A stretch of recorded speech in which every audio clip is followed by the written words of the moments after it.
Olá pessoal, como estão vocês? Tudo bem? Eu me chamo Marcos Queiroz, para quem não me conhece, e hoje nós estamos aqui para fazer uma palestra virtual para vocês, que já fizemos anteriormente, só que nós vamos mudar um pouco o título dela, porque resolvemos variar um pouquinho também o conteúdo, já que acrescentamos algumas coisas, aprendemos algumas coisas mais desde quando fizemos essa palestra. Trata-se de uma palestra sobre os sonhos. E o título que nós resolvemos dar agora é Como Entender os Sonhos à Luz da Clarividência. Acho que assim a gente vai mais direto na questão que está sendo tratada aqui. Então a gente vai fazer uma abordagem tanto psicológica, esotérica e também trazer conteúdos da clarividência de Leadbeater, né? Falando a respeito dos sonhos, inclusive pegando muito material deste livro que é conhecido dele, da editora Teosófica, muito bom, aconselho todos a lerem, a estudarem esse livro, que é Os Sonhos, o que são e quais as suas causas. Né? Então, fiquem ligados aí que logo depois da vinheta vamos trazer este conteúdo para vocês, tá certo?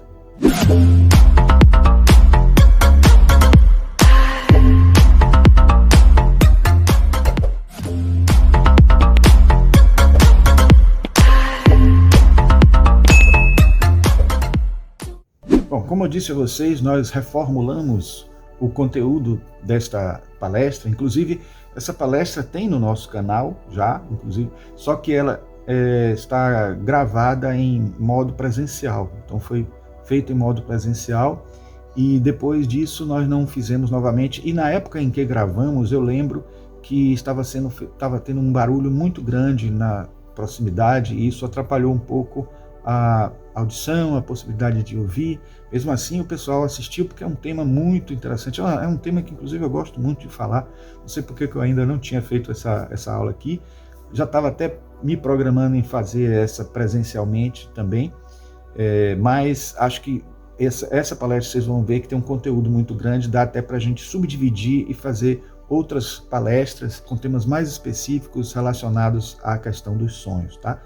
Então, o conteúdo desta que vamos fazer aqui, a palestra de hoje, né, é esse que está aí, né? Os sonhos, o que são e quais as suas causas, que é justamente o título do livro de Leadbeater que eu falei, né, que eu repeti aqui exatamente, e fez isso porque, na verdade, tem boa parte do conteúdo deste livro aí, nesta parte, neste item, né? O item 2, a interpretação dos sonhos, a abordagem psicológica dos sonhos, a linguagem simbólica dos sonhos, os tipos de sonhos e suas funções psicológicas e esotéricas, o mecanismo dos sonhos e os corpos sutis, a função espiritual dos sonhos. Inclusive, nós vamos dividir este vídeo em capítulos, algo que a gente faz em alguns vídeos e em outros não. Então, vocês podem até ir direto aos temas que estão classificados aí como esses que vocês viram, né? E vocês podem ir na descrição e vão encontrar o tempo exato onde está cada um, e você clica em cima e você vai direto no lugar onde você quer mais detalhes, mais informações, tá certo? Isso porque o conteúdo é grande, eu sei que realmente o tempo vai ser grande dessa palestra, e aí vocês podem até subdividir em capítulos, ok? Então vamos lá. Começamos aqui pela ideia de Freud sobre os sonhos, né? Porque Jung, quando falou sobre sonhos, ele já tinha lido exatamente o livro Interpretação dos Sonhos de Jung, que foi lançado em 1900 exatamente. Ele já tinha até escrito um pouco antes, mas simbolicamente ele acabou preferindo lançar esse livro justamente em 1900. Então ele diz aqui, sonhos, né, vem de somnia, de latim, na perspectiva freudiana, todo sonho é a realização de um desejo, nos quais o desejo está geralmente disfarçado. Isso está no livro A Interpretação dos Sonhos, capítulo 4. Então isso é um ponto forte para a gente perceber da diferença de como Freud considera os sonhos e Jung considera. Porque Freud considera que os sonhos são sempre uma ilusão, são sempre uma coisa meio falsa e que a gente não consegue... tem que tirar o significado a partir da interpretação. Existe algo por trás e nem sempre é verdadeiro o que está ali. E já Jung exatamente fala o contrário. Boa parte da psicologia junguiana no começo, né, quando ela estava se estruturando, Ele faz muita alusão a Freud, negando algumas coisas.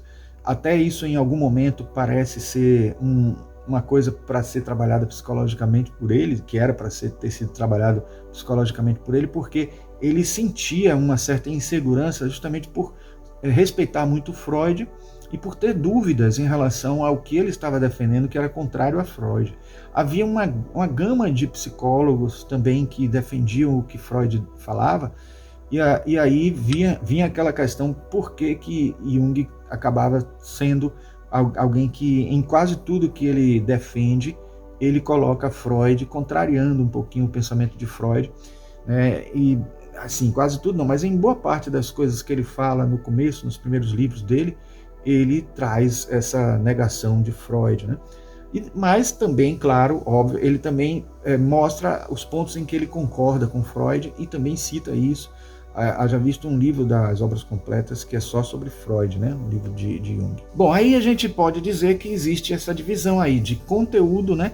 Que é o manifesto, sonho tal como aparece ao sonhador, e latente, conjunto de significados a que chega a análise. Então, assim, com isso ele está querendo dizer que dentro do conteúdo dos sonhos tem uma parte que é aparente, né? Uma parte que é mentirosa e a outra que é latente, mostrando a realidade, né?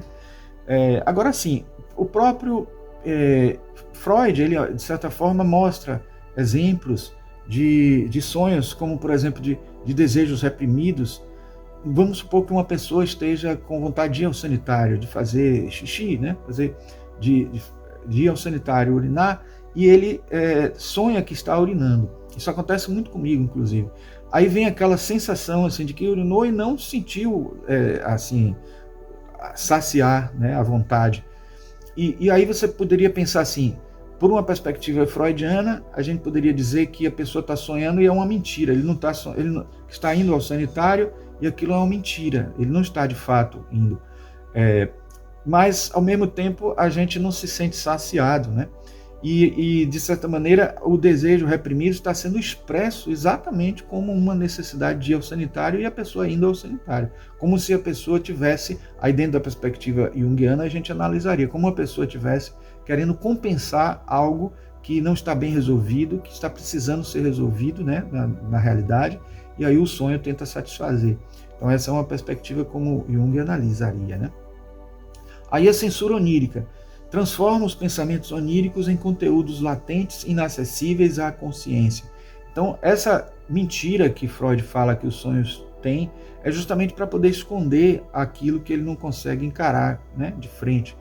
Isso é um fato, isso acontece, mas não é assim em todas as situações, e Jung o tempo inteiro está defendendo a ideia de que os sonhos são bastante verdadeiros e a gente é que precisa interpretar essa verdade inconsciente que trabalha através de símbolos que precisam ser interpretados, conhecidos pela pessoa que está sonhando, e aí com isso ela vai conseguir fazer a verdadeira interpretação, né? Então, na perspectiva junguiana, os sonhos não são nem criações deliberadas, nem arbitrárias, são fenômenos naturais e nada mais do que aquilo que pretendem ser. Não enganam, não mentem, não distorcem ou mascaram. Estão invariavelmente procurando expressar algo que o ego não conhece e que não compreende. Visivelmente, esta definição de Jung, né, aqui está sendo contrariando a ideia de Freud. Ele não se prende só a essa definição, mas eu quis colocar assim bem em confronto as duas definições, por isso que eu trouxe essa definição em especial.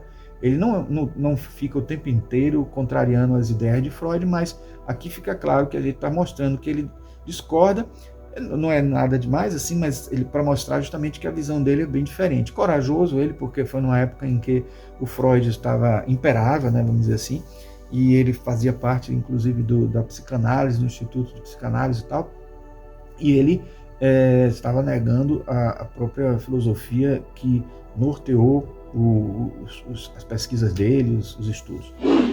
Aqui nós vemos vários dicionários de sonhos, né? E uma frase que se completa no outro slide, né?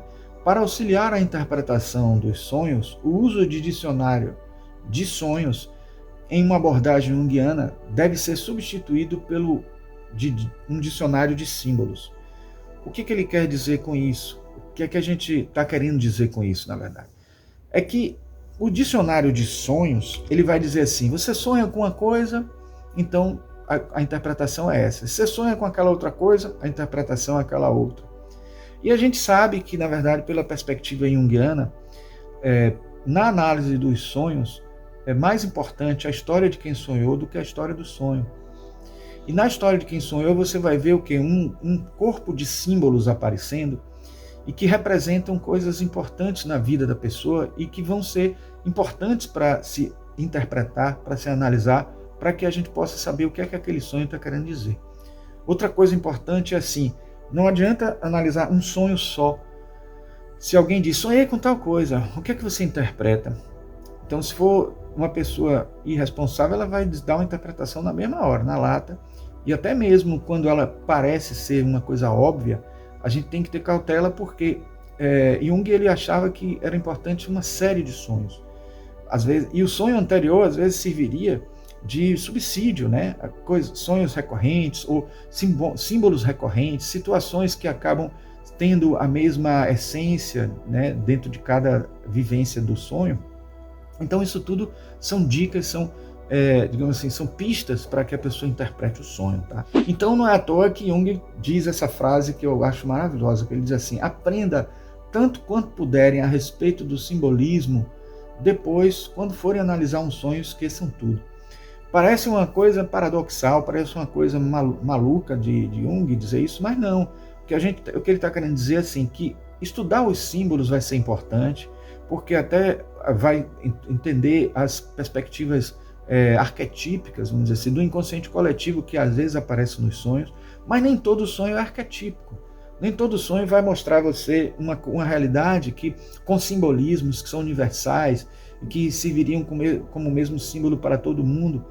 Então entender o símbolo e o que ele representa universalmente é importante, mas entender também culturalmente, entender também as nuances que ele pode ter, a essência do seu significado para ele se manifestar de formas diferentes e até com pequenas nuances de diferença para cada pessoa quando interpreta. E perguntar, por exemplo, para uma pessoa, isso era muito comum, Jung fazia isso demais, perguntar assim, isso que você sonhou para você representa o quê? Que efeito isso tem? Que emoção você sente, né? Sonhei com um leão. Então, aí a pessoa, o que para você significa o leão? O que é que você sente quando pensa ou vê um leão?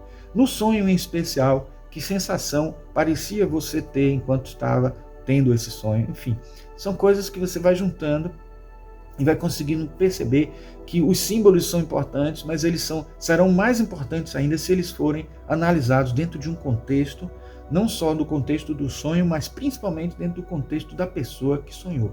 Tá? Em psicoterapia não há regras, e mesmo isso não é uma regra. Olha que coisa interessante, quer dizer, você diz assim, em psicologia não há regra, mesmo isso não é uma regra. E aí dá a entender que em alguns momentos pode até ter regras, em situações específicas, porque até a própria pessoa pode estabelecer regras nos seus sonhos, né? A pessoa pode estabelecer regras no seu cotidiano, no seu dia a dia, e essas regras extrapolarem e irem ao sonho, né? As regras que a própria pessoa criou, elas podem ser absorvidas, elas podem ser apropriadas dentro do sonho, né? Em Um Homem e Seus Símbolos, livro que eu vou falar muito aqui porque tem muitas coisas falando sobre sonhos e de uma maneira muito didática. Talvez Jung reuniu tudo que ele tinha já levantado sobre sonhos no livro que é um dos últimos livros da sua vida, escrito, né? Publicado só depois que ele morreu.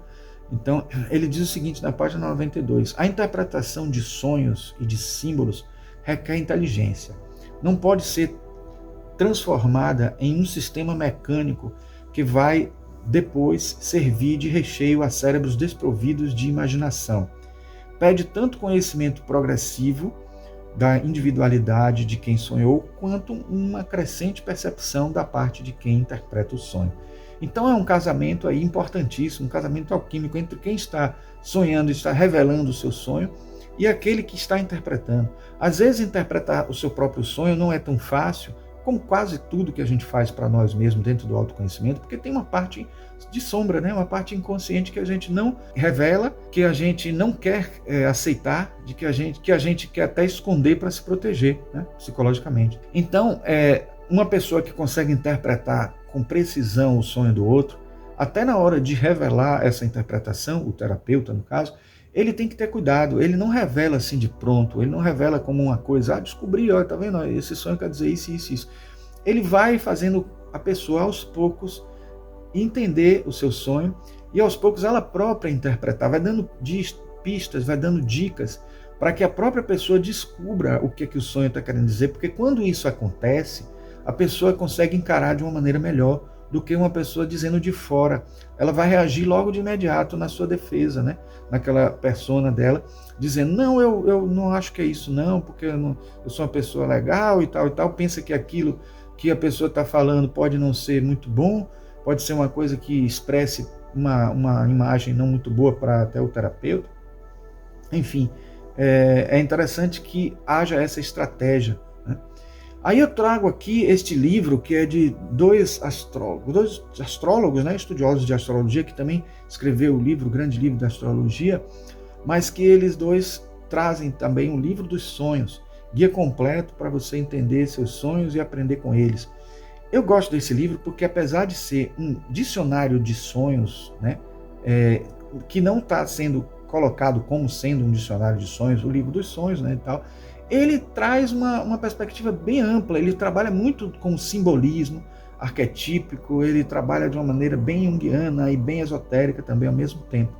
Então eu acho que é um livro que vale a pena quem quer estudar sonhos, não tem mais, eu acho, fácil de encontrar, talvez em sebo, né? Esse também eu comprei em sebo. E o Julia e Derek Parker dizem o seguinte, nunca é demais repetir que os sonhos são individuais, e que é impossível interpretá-los com base em sonhos de outros. Uma das dificuldades da interpretação dos sonhos é que neles você pode ser você mesmo, outra coisa ou várias coisas, levando a diferentes interpretações. Então, vocês vão ver que isso é o lado terapêutico dos sonhos, né? Porque você se desidentifica, você consegue até se imaginar como outra coisa, acaba o sonho misturando com o conceito de fantasia, e a gente acaba se vendo como um rei, né? Quando tem uma baixa autoestima, isso aí acaba funcionando como uma compensação. Isso ajuda muito como um processo terapêutico, né? E a gente vai ver isso daqui a pouco. Neste livro que eu até comprei recentemente, que até motivou o título desta palestra, deste novo título da palestra, que é Como Entender os Sonhos, eu acabei usando esse título para colocar Como Entender os Sonhos à Luz da Clarividência, porque eu quis também juntar o conteúdo desses dois livros, porque inclusive eu via nesse livro muita informação que Leadbeater fala também, sem ter estudado o sonho numa perspectiva junguiana. Então ele, através da clarividência, tirava suas conclusões, e Jung, através de seus livros e também dos seus autores pós-junguianos, que aqui no caso Marianne Matheson é uma autora junguiana, né, pós-junguiana, ela traz de uma maneira super didática, até um livro não muito fino, viu? Mas ele tem ricas informações sobre sonhos, e muitas delas complementam bastante essa informação, mais no nível esotérico aqui, e é por isso que a gente acabou acrescentando um pouco mais de informações nesses slides da palestra. E vocês devem estar notando também que eu estou usando o padrão de full screen, né?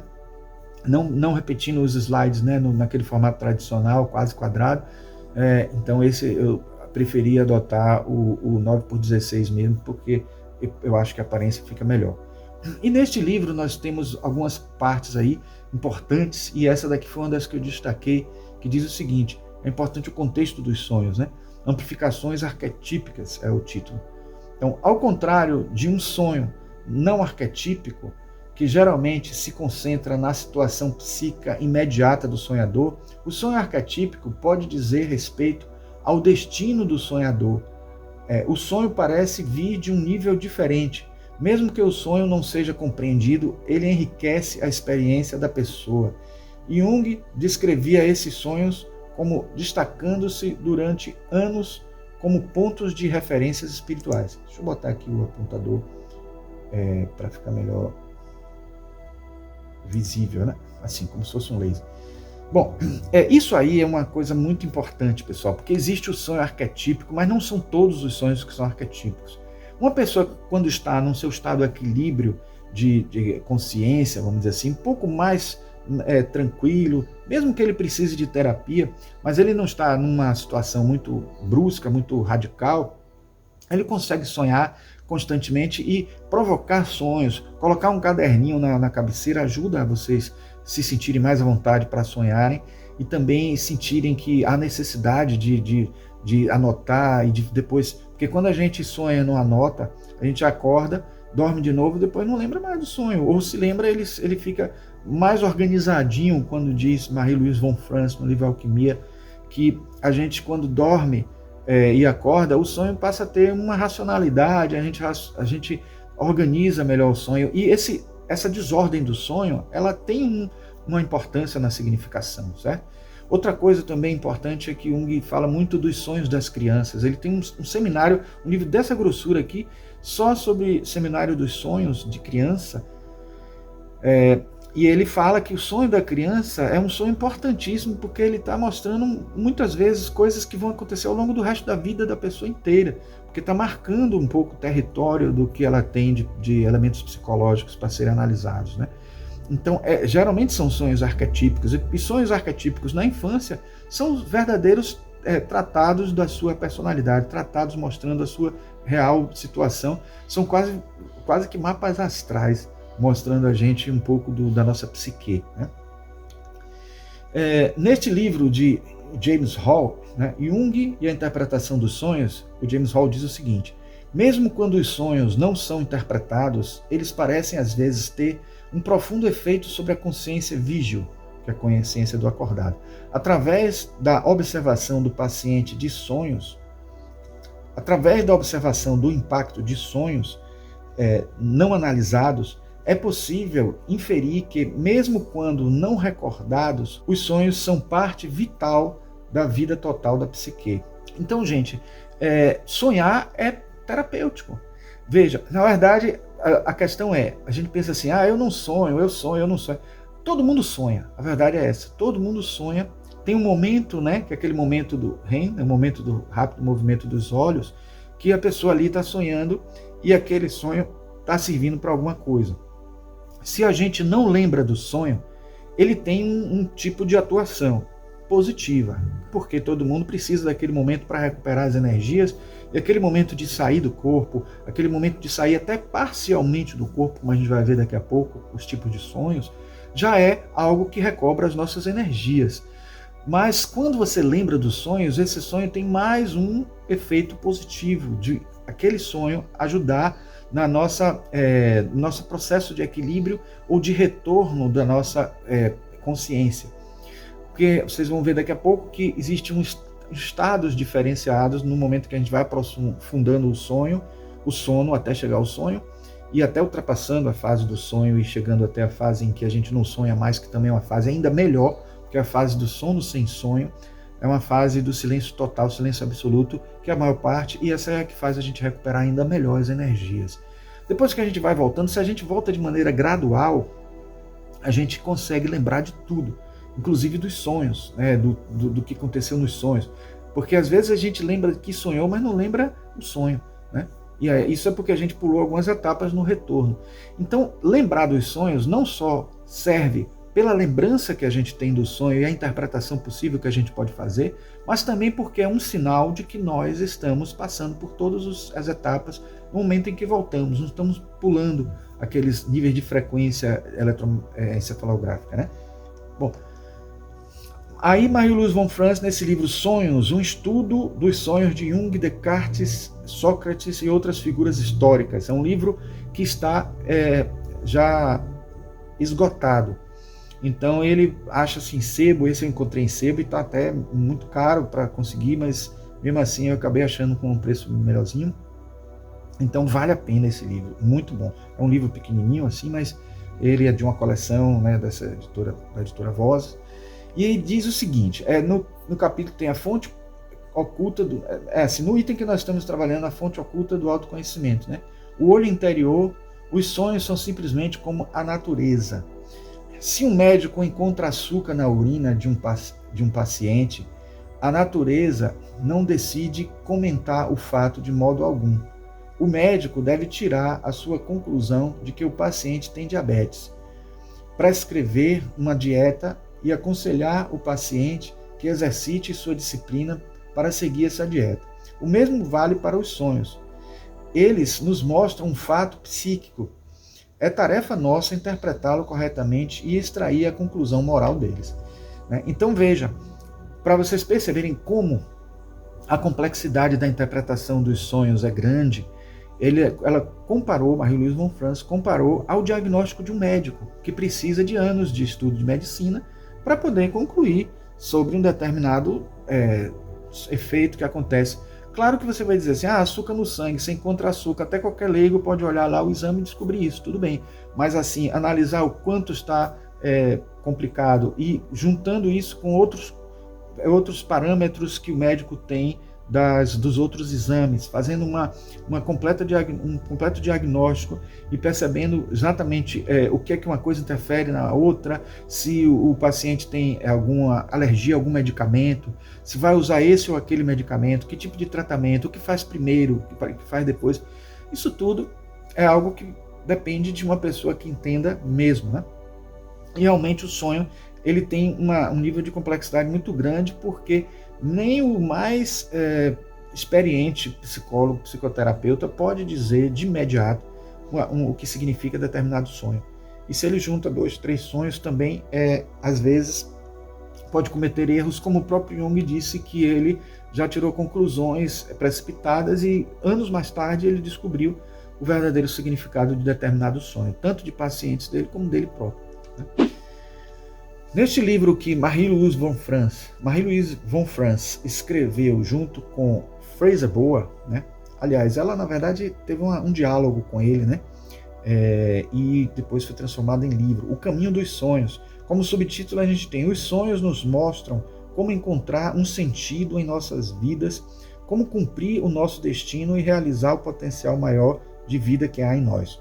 E ela diz o seguinte: os sonhos possuem uma inteligência superior, uma sabedoria e uma perspicácia que nos orientam. Eles nos mostram em que aspecto estamos enganados e nos alertam a respeito de perigos. Predizem eventos futuros, aludem ao sentido mais profundo da nossa vida e nos propiciam insights reveladores. Então veja quanto benefício o sonho tem para nos dar, e às vezes mesmo sem interpretar, como a gente já viu, né? Porque a própria vivência de uma ficção, desidentificando da realidade, já é terapêutico. Não é à toa que existem livros como o livro de James Hillman, Ficções que Curam, fala justamente quando a gente lê livros de ficção, histórias, eles ajudam a gente, tanto a gente enfrentar emocionalmente determinadas situações que um livro tem para nos mostrar, situações que geralmente são dramáticas ou perigosas ou complicadas, porque se um livro for tudo muito normal, tranquilo, muito sem assim, situações críticas, a gente não vai gostar do livro. Então, geralmente, as pessoas escrevem livros com dramas, com situações assim, até consegue também que seja interessante um livro, mas que tenha algum ponto que chame a atenção da gente, que nos motive, e tudo isso que nos atrai, que nos motiva, que nos faz pensar, que nos faz vivenciar, sem vivenciar, vamos dizer assim, na realidade, vivenciar mentalmente as coisas que a gente lê no livro, isso tudo é terapêutico, gente. Porque primeiro a gente se desidentifica, a gente se coloca no lugar do outro, vê às vezes que o outro está sofrendo, a gente está tendo uma situação melhor, e quando a pessoa está sofrendo e reage e consegue superar aquilo de alguma maneira, também nos tranquiliza a ansiedade, porque muita gente tem ansiedade por passar por alguma coisa que, né, às vezes o livro mostra, e você já tendo essa experiência emocional, se colocando no lugar da pessoa, isso também vai ajudar bastante. E a gente sabe, né, por muitos psicólogos já, que a ansiedade tem lado positivo, né? A gente pensa que não, os que são muito ansiosos podem até estar assim, me criticando agora, mas na verdade entendam que a ansiedade ela tem uma função, né? Até já falei isso em outro momento aqui no canal, que a Monja Coen falou, né, que ela viu que uma pessoa tinha ansiedade por ela fazer a palestra, e isso é uma ansiedade boa, mas eu também vi logo depois também pessoas, psicólogos falando que a ansiedade é uma coisa que ajuda você a se preparar, né? Ela é em excesso que realmente causa problemas. Quando ela começa a prejudicar a atuação da pessoa no mundo, na sociedade, e quando a pessoa se sente mal por isso, por uma coisa que faz a pessoa não conseguir nem produzir ou produzir mal, aí sim pode ser um problema sério. E no caso dos sonhos tem uma coisa em especial.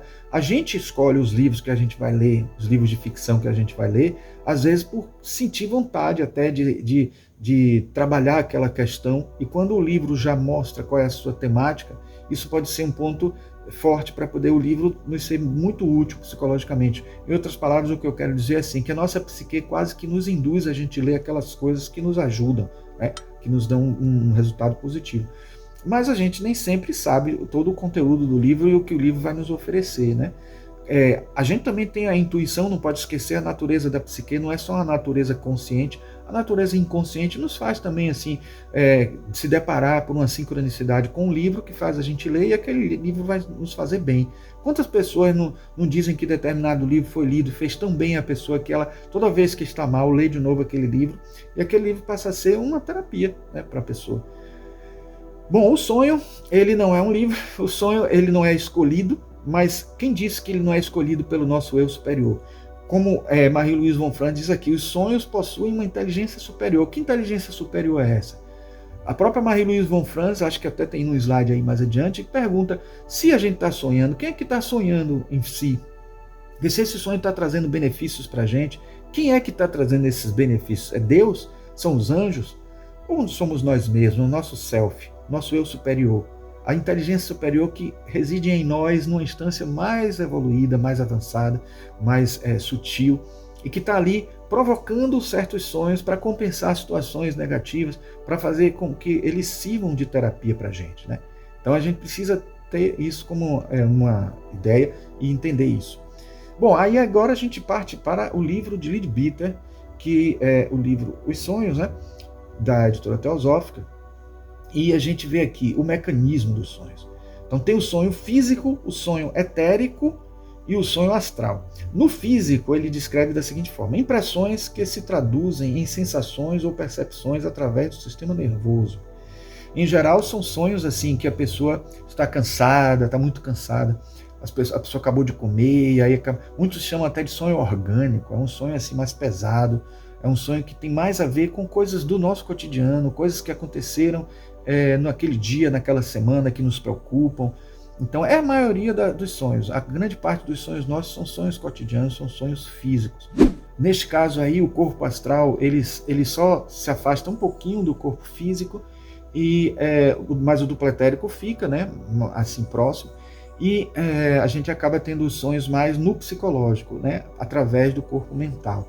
No sonho etérico, impressões são transmitidas ao cérebro dependendo do fluxo regular do prana do corpo etérico. Então, a gente pode até ter mais sonhos assim, tipo de simbólicos aparecendo aí, né, com menos efeito do físico, né, atuando na gente, ou menos influência do que aconteceu naqueles dias, mas coisas que acontecem no nosso cotidiano e que precisam ser melhoradas dentro da nossa vida, etc.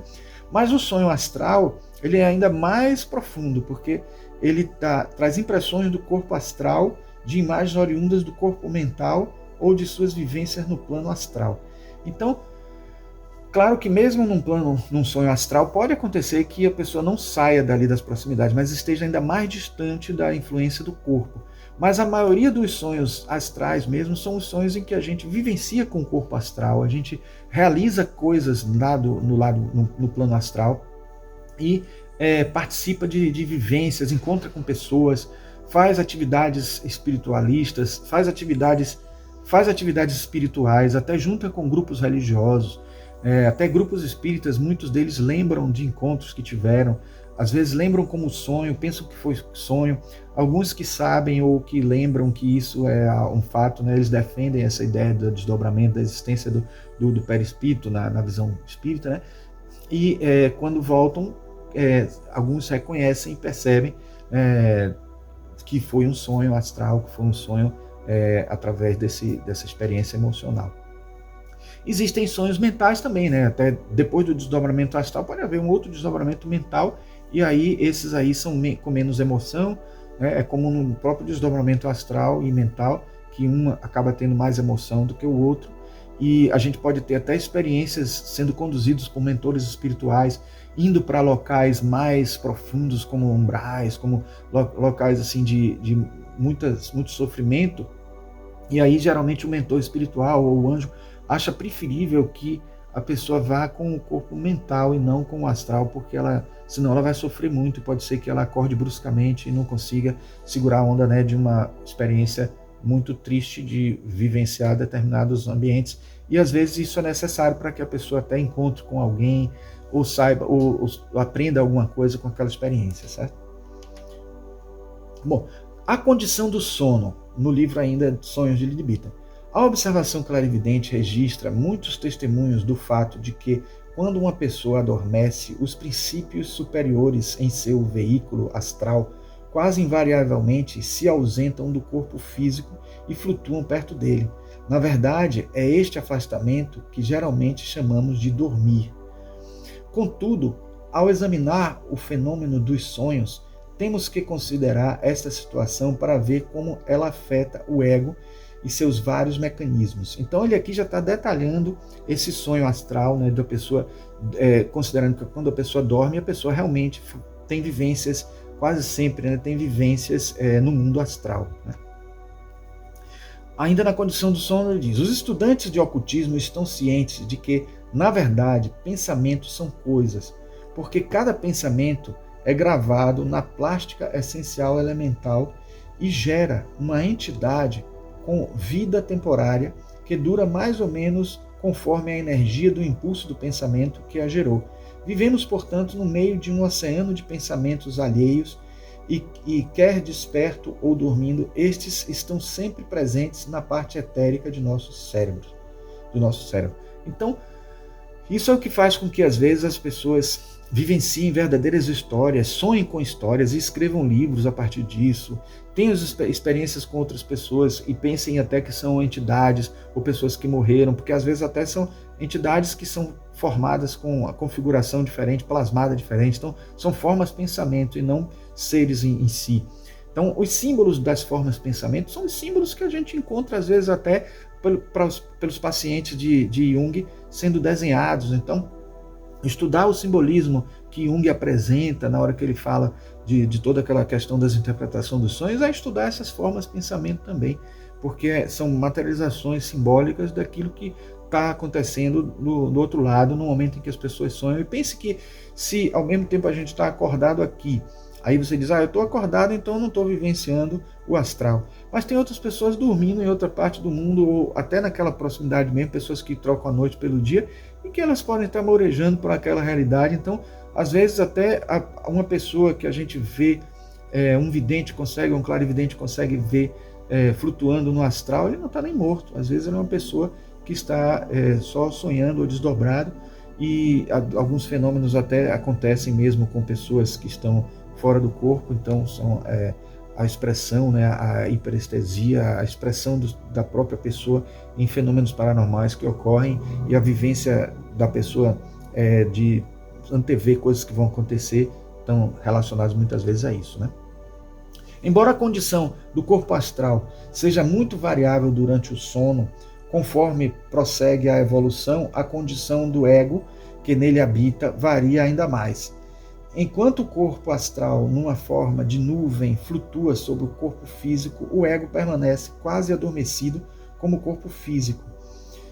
Não tem visões, é surdo às vozes de seu próprio mundo superior, e até se alguma ideia pertinente a esse mundo por acaso o alcançasse, por não ter controle sobre seu mecanismo, não pode imprimi-la no cérebro físico para recordar-se dela ao despertar.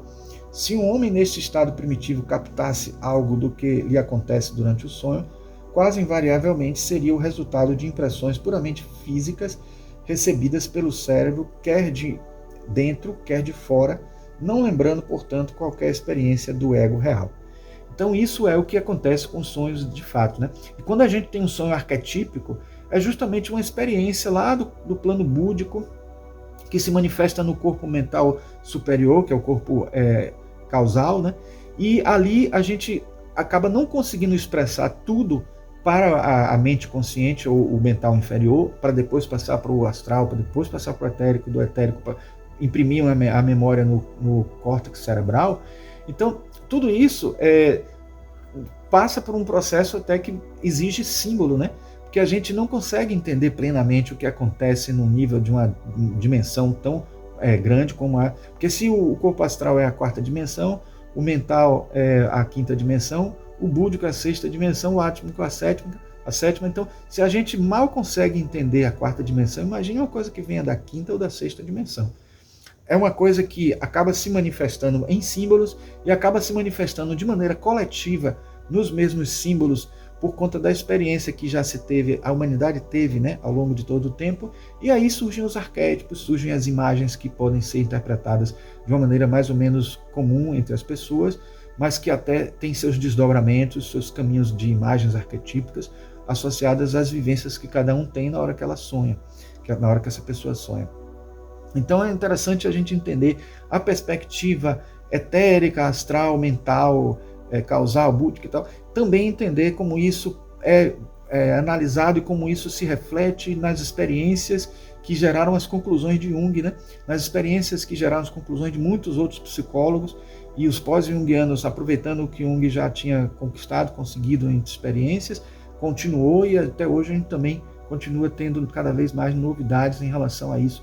Então, sempre é bom a gente fazer esses paralelos para a gente perceber que não estamos em mundos... São mundos diferentes, né?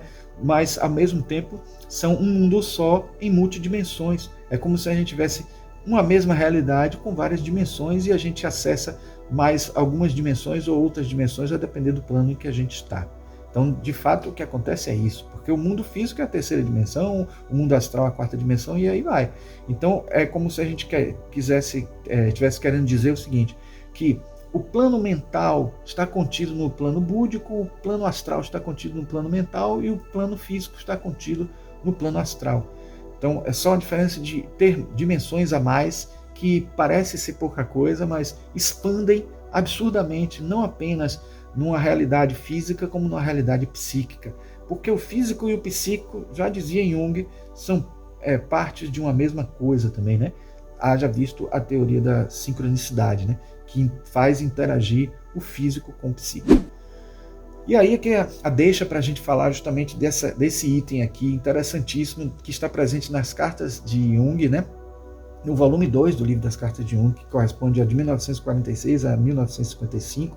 Jung não fala sobre isso quase nos seus livros, mas ele, nesta carta, que está aqui na página 127 do volume 2 das cartas de Jung, diz o seguinte: a questão do subtle body, que é o corpo sutil, é algo que também me interessa. Como é de costume meu, tento abordar o problema pelo lado científico. Começo pela fórmula E igual a M, que na verdade é igual... Aqui teria que ser igual, né? Mas está mais. Então, E igual a MC ao quadrado. Energia é igual a massa. Energia não é mera quantidade. É sempre quantidade de algo. Quando consideramos o processo psíquico como energético, nós lhe atribuímos massa.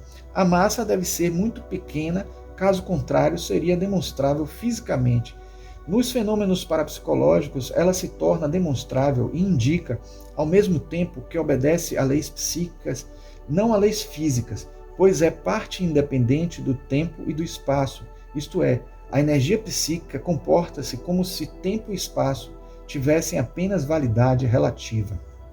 Portanto, ela seria abarcável apenas através de um esquema quadri ou multidimensional.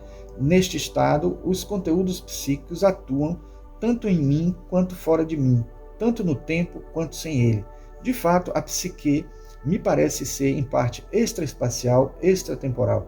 Subtle body pode ser uma expressão adequada para esta parte da psique. Surpreendente é a gente ver que Jung falou sobre isso, que Jung teve coragem de falar sobre isso, né?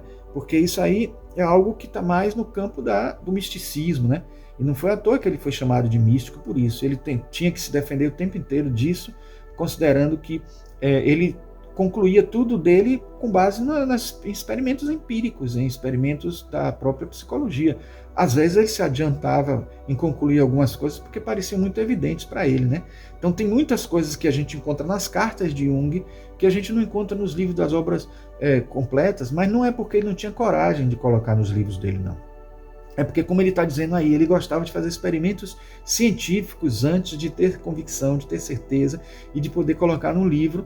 Mas como as cartas elas acabaram sendo publicadas, mesmo sem ele depois imaginar que isso iria acontecer, ele tinha coragem de interagir com várias pessoas e falar de assuntos como tarô, parapsicologia, yoga, etc. E ele até falando de pensamentos dele que ele tinha mais livre sem ter implicação nenhuma profissional em relação a ele, né? A própria Marie-Louise von Franz também fala a respeito de corpos sutis, que Jung só não admitia ainda com muita veemência isso nos livros dele, porque ele ainda tinha certas dúvidas em relação ao fato de esses corpos sutis não poderem ser de matéria. Mas assim, bastava que ele interpretasse que essa matéria é uma matéria sutil, uma matéria de outro plano, uma matéria de outra dimensão, ou com outras dimensões, que extrapolam a tangibilidade nesta dimensão, porque estão afastadas a partir de outra dimensão.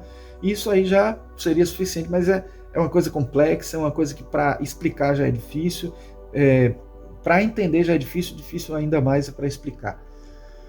Então aqui eu trouxe até essa ilustração mostrando aí os corpos sutis, né? O corpo físico, o etérico, o astral com sua contraparte e com o seu ovoide, o corpo mental mais amarelado, apesar de a gente saber que ele atua com muitas cores de acordo com os pensamentos, né? E aqui também muda de cores em função das emoções, o corpo astral. E aqui eu botei até o corpo búdico, apesar do corpo búdico já não ter essa forma, né? Já não ser um mental superior, então ele já não tem forma em si, mas ele pode ter também, como muitos já falam, uma contraparte muito sutil de matéria mais densa, que se aproxima da forma do nosso corpo, por isso que eu coloquei aqui também uma configuração. Neste corpo aqui mental que a gente faz a conexão com os símbolos do inconsciente coletivo, que está no corpo búdico, que eu nem sequer botei nenhuma representação aqui, certo? Bom, nesse livro, Seminário sobre Psicologia Analítica, que aconteceram em 1925, na preleção 4, o Jung diz: o que fiz para chegar ao meu lado inconsciente inferior foi fazer à noite uma exata inversão dos mecanismos mentais que eu havia usado de dia. Ou seja, voltei toda a minha libido para dentro a fim de observar os sonhos que estavam ocorrendo. Leon Daudet disse que os sonhos não só aparecem no período do sono, mas tendo uma vida própria, eles continuam também durante o dia sob o nível da consciência. Esta, evidentemente, não é uma ideia nova, mas uma ideia que deve ser enfatizada sempre de novo. A pessoa é capaz de captar melhor os sonhos de noite, porque nesse momento ela está passiva. Então, o que Jung está querendo dizer aí, se não, né, numa sutileza muito grande, mas ao mesmo tempo sendo bem claro, bem explícito no que ele está querendo dizer aí, é que estes corpos sutis, eles continuam nessa realidade que chamaríamos de sonho, mas que é uma vivência em outro mundo, em outro plano, em outra dimensão, em que essa vivência continua. Não quer dizer que, por exemplo, a gente está aqui, eu estou aqui falando com vocês nessa palestra e meu corpo, ou o corpo sutil meu, o corpo astral, o corpo mental, está vivendo uma experiência fora, em algum outro lugar, não, porque eu preciso de alguma forma desse corpo astral aqui para as minhas emoções acontecerem e o meu corpo mental para o meu pensamento poder estar estruturado e eu poder trazer à tona aqui para vocês as coisas que eu penso, que eu estou falando. Mas essas vivências que estão acontecendo são em outros planos, são experiências que estão acontecendo em outras realidades, enquanto eu estou aqui no mundo físico, mesmo acordado, mesmo em estado de vigília. Eu estou vivendo, nesse momento, nos vários planos de existência ao mesmo tempo. Então, isso é o que ele está querendo dizer de alguma forma quando diz que nós sonhamos também enquanto estamos em estado de vigília. E quantas vezes também nós não temos determinados lampejos de inconsciência, quando a gente dá uma pescada de um sonho, quase dormindo, não dormiu ainda, ou quando a gente esquece do tempo, quando está vivenciando uma coisa muito prazerosa, quando a gente está num telefone e a gente está rabiscando e começa a rabiscar, não sabe nem o que está rabiscando. Então isso são lampejos de vivência do astral e do mental, enquanto a gente está acordado, né? E perde um pouco a consciência, aí o astral e o mental assumem muitas vezes a consciência de mexer, de fazer a gente escrever alguma coisa, desenhar. E às vezes esses desenhos são importantíssimos para a gente interpretar o que está querendo dizer. É quase como se fosse um sonho. Então, se a gente rabisca alguma coisa sem estar nem consciente, deixa fluir, vai desenhando sem nem pensar no que está desenhando, provavelmente a gente não está concentrado na nossa consciência ao desenhar, está usando certos recursos que são mais acima até do mental, porque quando a gente está desenhando, já um clarividente uma vez disse, quando eu estava desenhando, que ele via a coloração amarela em volta da minha mão, que é como se fosse a aura do mental atuando na mão, e isso prova de que a gente desenha com os corpos sutis, a gente desenha com o corpo mental, interferindo muitas vezes direto na atuação mecânica da mão, né? Claro que o sistema motor precisa estar funcionando, mas a aura se expande ali para que a gente possa ter um nível de detalhamento de atuação na hora de desenhar muito forte. Mas no momento em que esse amarelo desaparece e aparece a coloração do mental superior ou até do búdico ali, uma aura búdica muito mais forte, nós estaremos atuando muito mais com o nosso nível intuitivo, nosso inconsciente coletivo, do que propriamente no nosso consciente. E aí nós teremos uma expressão de símbolos, então teremos uma simbólica muito rica para ser interpretada ali naqueles desenhos que estarão sendo feitos, certo? Bom, aí na condição de sono, também temos ele dizendo o seguinte, na página 39, quer guarde ou não lembrança de algo quando fisicamente acordado, o ego que está total ou parcialmente consciente de seu ambiente no plano astral começa a tomar posse de sua herança de poderes que transcendem muito aos que possuem no momento, porque sua consciência, liberada do corpo físico, tem notáveis possibilidades. Sua medida de tempo e espaço, de nosso ponto de vista, é totalmente diferente da que é normal em nossa vida de vigília. É como se nem tempo nem espaço existissem para ele.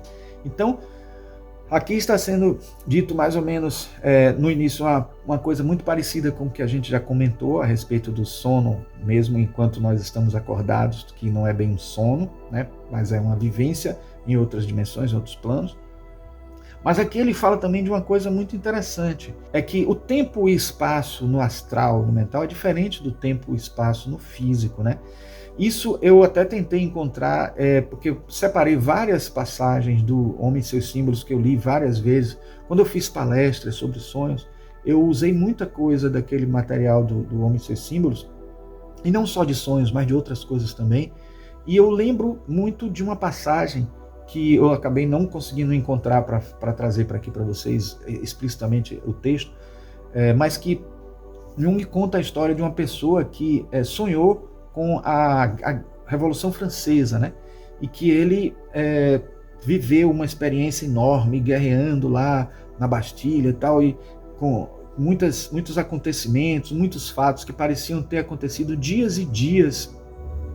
Aí no momento ele acorda no sonho dele a Bastilha caindo em cima da cabeça dele, né? Sonho, né? É sonho, né? Então a Bastilha caía na cabeça dele e ele acordava bruscamente. Só que ele percebeu que o quadro que ficava em cima da cama dele também caiu em cima da cabeça dele. Aí você diz assim, poxa, era uma sincronicidade tremenda, porque o quadro ia cair e ele sonhou com a Revolução Francesa até chegar à queda da Bastilha, coincidindo exatamente com o momento da queda do quadro na cabeça dele. Mas só que depois Jung descobriu o seguinte, que toda aquela Revolução Francesa, com dias e dias acontecendo no sonho dele, aconteceu só no instante em que o quadro caiu na cabeça dele e ele acordou. Então, aquele átimo de segundo entre o quadro caindo na cabeça e ele acordando, foi que ele sonhou tudo aquilo. E aí, como a psique tem um mecanismo de proteção, uma censura, um mecanismo de proteção muito forte, ela tentou criar uma imagem que ajudasse a pessoa não sofrer muito com aquele impacto brusco de algo caindo sobre ela, sem ter algo psíquico que justificasse, algo que ajudasse a pessoa a ter um acordar mais saudável. Então imagine como o tempo é tão difícil de entender quando a gente considera o astral, o mental, né, e o físico. O tempo é completamente diferente.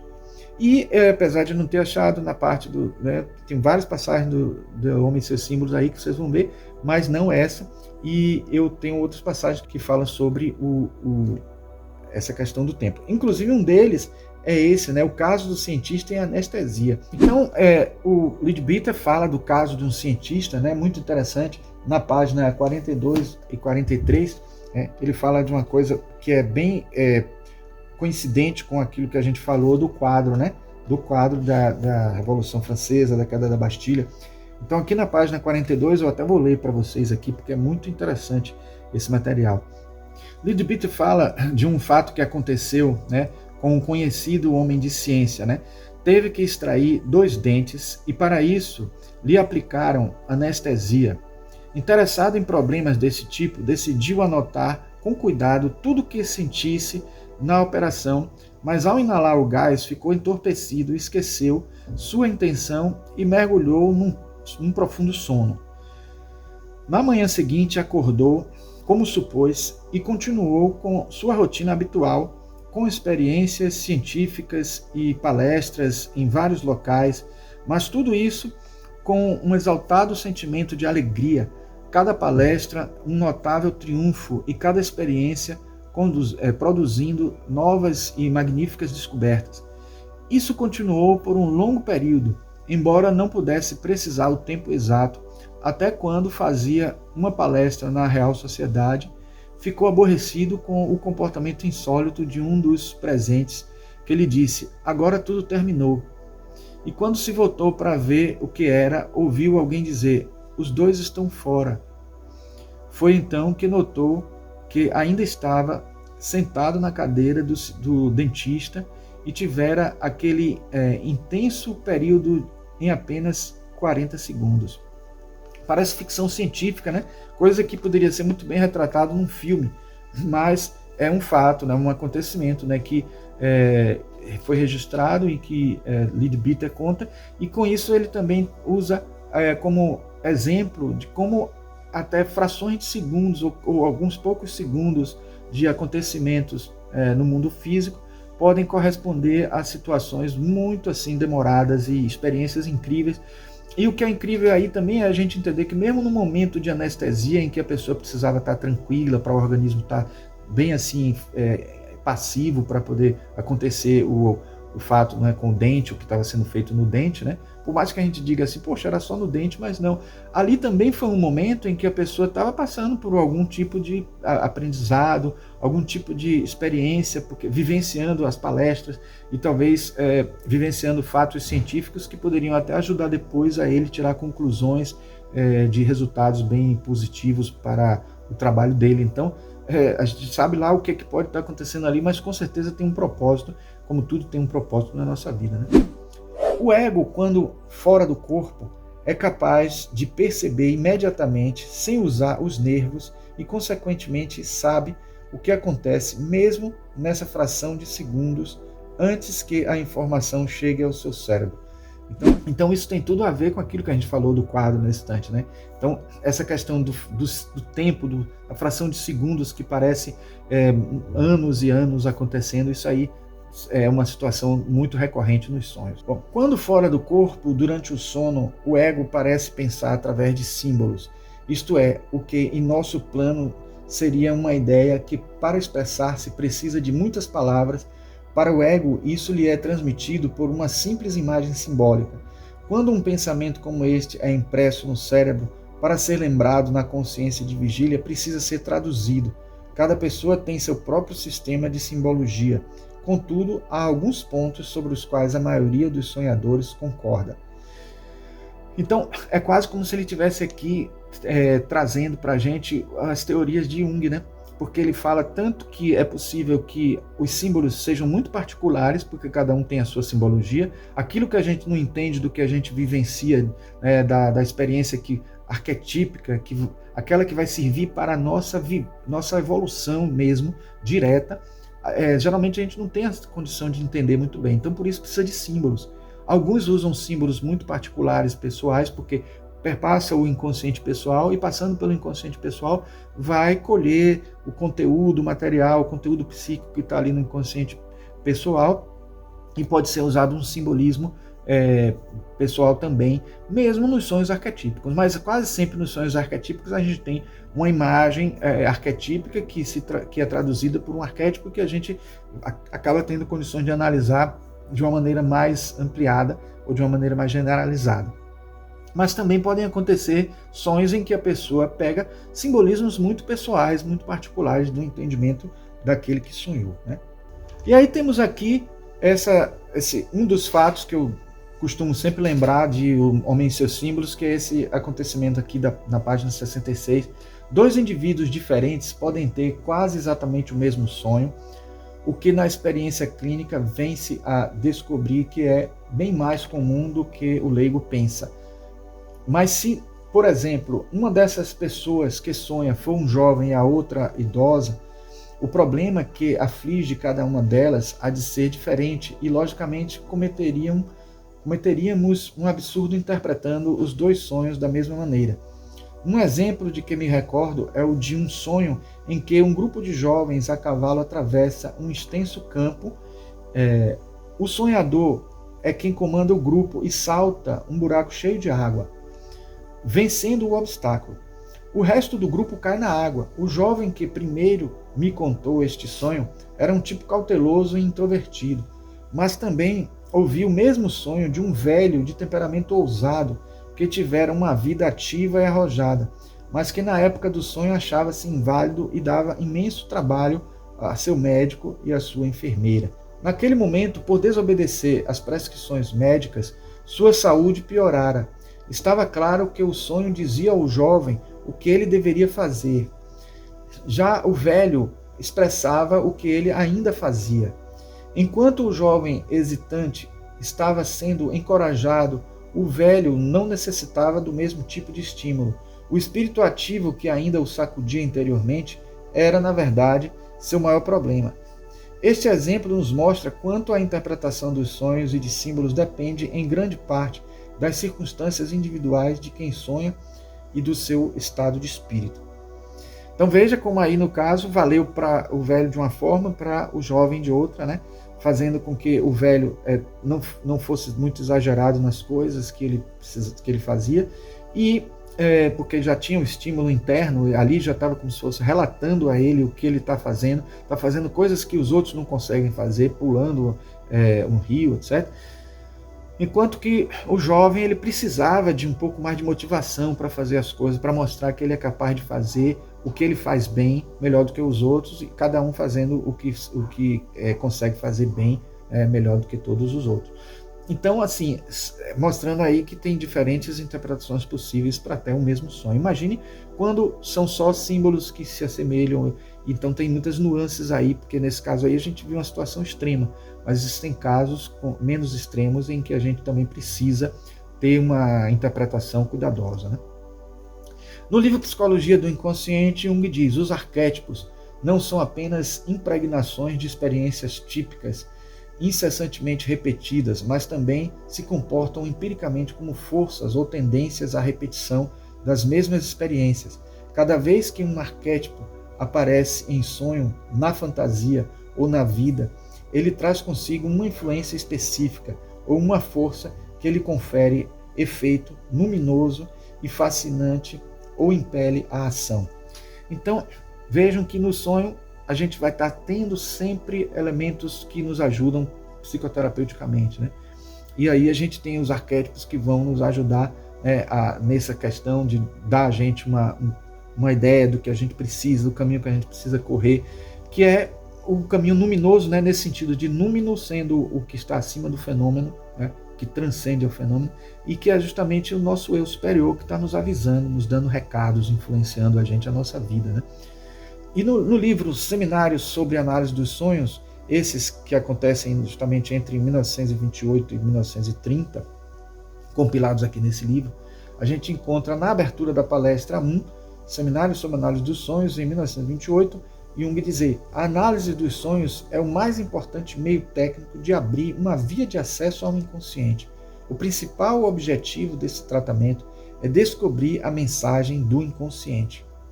Isso é tão importante, gente, que vocês vão ver no exemplo que ele dá aqui, até no Homem e Seus Símbolos também, mas que a gente acabou pegando do livro A Natureza da Psique, que também fala sobre isso, né? Um conhecido meu contou-me certa vez um sonho que tivera no qual ele se despenhava do alto de uma montanha no espaço vazio. Eu lhe dei algumas explicações sobre a influência do inconsciente e adverti-o de que evitasse qualquer subida perigosa a montanhas. Ele riu-se de minha observação e o resultado foi, meses mais tarde, que ele despencou no vazio sofrendo queda mortal.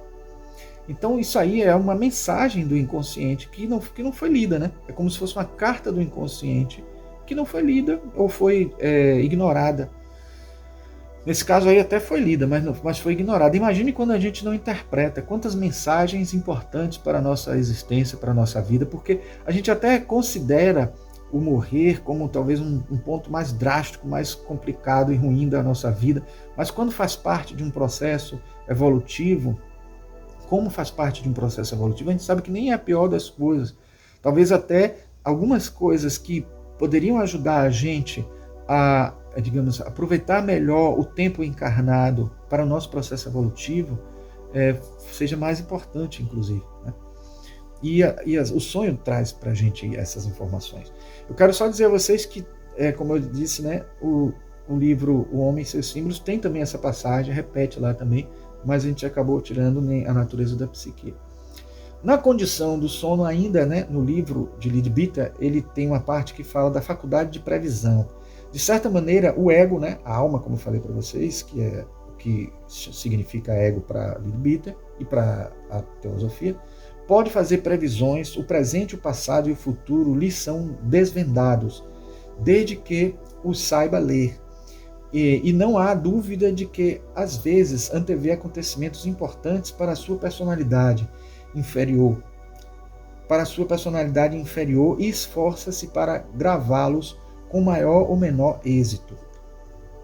No livro Homem e Seus Símbolos, ele também diz aqui, minha experiência profissional provou-me repetidamente que as imagens e as ideias contidas no sonho não podem ser explicadas apenas em termos de memória, expressam pensamentos novos que ainda não chegaram ao limite da consciência. Por mais que a gente veja que Jung está tentando explicar aí como se fosse algo que está no inconsciente que ainda não apareceu, por isso que está antes do tempo, vai eclodir na psique humana mais adiante, e você no sonho consegue já ter acesso a essa coisa que ainda não se expressou, mas também ele fala de situações em que se antevê que não tem a ver com a psique sua, mas tem a ver com a psique de outra pessoa, ou com acontecimentos reais do mundo físico, né? Daí ele ter criado o conceito de sincronicidade, porque ele viu que ia mais além do que isso, né? Somente coisas acontecendo na psique. Por isso que ele começou a estudar parapsicologia com Joseph Banks Heine, trocando cartas com ele, e talvez se ele tivesse vivido um pouco mais, ele tivesse até trazido conclusões maiores de informações da parapsicologia junto com a psicologia, mas ele já mostrava interesse em estudar essas coisas, porque ele sabia que muitos sonhos eram premonitórios mesmo. Por mais que ele tivesse cuidado para não antecipar isso e não falar isso de uma maneira muito mística, porque muitos iriam criticar e talvez negar todo o trabalho dele, feito, né, com todo cuidado, muitos anos, só por conta de um preconceito desse, né? Os sonhos, algumas vezes, podem revelar certas situações muito antes de elas realmente acontecerem. Não é necessariamente um milagre ou uma forma de previsão. Muitas crises em nossas vidas têm uma longa história inconsciente. Caminhamos ao seu encontro passo a passo, desapercebidos dos perigos que se acumulam. Mas aquilo que conscientemente deixamos de ver é quase sempre captado pelo nosso inconsciente, que pode transmitir a informação por meio dos sonhos. Então você veja que para ele não ser obrigado a, digamos assim, entrar nesse mérito da parapsicologia, etc., ele tem uma explicação inconsciente que é muito forte, né? Então ele, por mais que diga que não é nenhum milagre, né, para muitos isso seria porque, na verdade, foge ao conceito normal de entendimento, né, do mundo meramente físico, né? Então, se o inconsciente dele é transcendente, se o inconsciente dele tem até corpo sutil, se o inconsciente dele tem informações privilegiadas do que vai acontecer, isso tudo ele está só confirmando coisas que a gente já sabe pela teosofia, só que ele está usando uma linguagem mais psicológica para poder traduzir tudo isso para a gente, né? No livro Os Sonhos, a gente tem um outro capítulo que é o Sonho Confuso. Pode ser uma lembrança mais ou menos perfeita de uma série de quadros desconexos e de transformações impossíveis produzidos pela ação automática e sem lógica do cérebro físico inferior. Pode ser a reprodução de correntes de pensamento casual jogadas na parte etérica do cérebro. Talvez seja uma tentativa imperfeita de dramatização de um ego não desenvolvido, ou pode ser uma combinação de vários ou de todos os fatores. Isso tudo vocês vão ver que nós vemos isso também acontecer nas pesquisas de Jung, né? Eu falei nesse instante de Marie-Louise von Franz, que no livro Alquimia, falava que justamente essa questão dos sonhos confusos aconteciam, que depois a gente estruturava, né? O sonho é uma criação psíquica que, em contraste com os conteúdos habituais da consciência, situa-se, ao que parece pela sua forma e seu significado, à margem da continuidade do desenvolvimento dos conteúdos conscientes. Em geral, não parece que o sonho seja uma parte integrante da vida consciente da alma, mas é um fato mais de natureza exterior e aparentemente casual. Aí já é Jung falando, né, é um livro da série Filemon, né, que a gente tem só sobre os sonhos, né? São compilados, né? Então aí a gente está percebendo aí que ele está dando a ideia de que são acontecimentos da vida exterior que se manifestam para a gente e que a gente lembra e que vivencia nos sonhos. E continuando, ele diz: os sonhos não se situam totalmente à margem da continuidade da consciência, porque em quase todos os sonhos se pode encontrar detalhes que provêm de impressões, pensamentos e estados de espírito do dia e dos dias precedentes. Neste sentido, portanto, existe uma certa continuidade, embora à primeira vista pareça uma continuidade para trás, mas quem quer que se interesse vivamente pelo problema dos sonhos não deixará de notar que os sonhos possuem também, se me permite a expressão, uma continuidade para frente, pois ocasionalmente os sonhos exercem efeitos notáveis sobre a vida mental consciente, mesmo de pessoas que não podem ser qualificadas de supersticiosas e particularmente anormais. Apesar de aqui ele estar mostrando uma situação de que variou muito nas suas pesquisas, de ele achar que eram só coisas externas do mundo externo ou só coisas do interno, mas depois ele percebeu que tem coisas tanto introspectivas como extrospectivas no processo do sonho.